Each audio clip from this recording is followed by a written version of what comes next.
But generally speaking, my understanding is that all these rules that we use to communicate with humans are actually applied when we communicate with AI. The same rules. That's why we give examples, because sometimes I'm trying to explain something to you, you can't understand. Okay, I'll give you an example, and I'm giving you an example, and all this stuff are absolutely the same in the way we communicate with people. Like if you have good communication skills, communicating with people, you are probably be naturally good prompter. Yes, and I think that's where some journalists, for instance, they seem to be quite good at prompting because they have a very structured way of breaking down a logical question into problems to try and break it down. So I normally say to people, treat it like a very highly intelligent new start employee that you've taken into your business. So they have all this information in their head.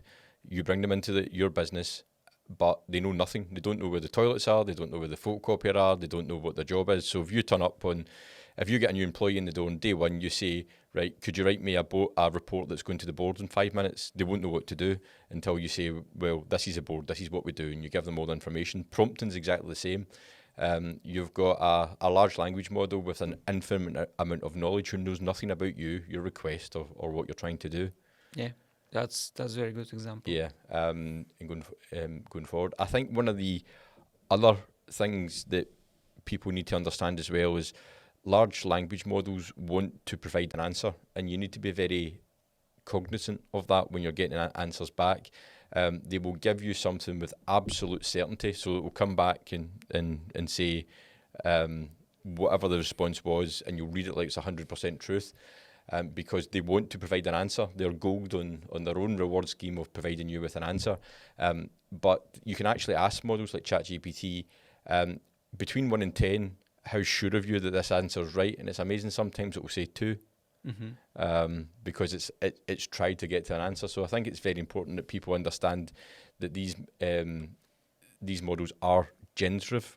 They're not deterministic. Yeah, exactly. And they're not 100% based on fact. Yeah, that's true. I think that's one of the biggest challenge. That's why I said in the beginning, critical thinking is really important, because you can blur the lines about what's true, what is not, and you can get something completely made up. ChatGPT said that, so it must be true. And I think we have become very reliant on technology to provide our answers, our guidance, our wisdoms, and our morals with that. So as long as we keep in mind that we still have to have human in the loop and determine for ourselves if information's right or not. £100 per lead based on your business, and then that's it. The lead will appear. Game over. It's going to create an ad for you. It's going to personalize experience. It's going to find the right customer, and it's going to work to give you the right ROI.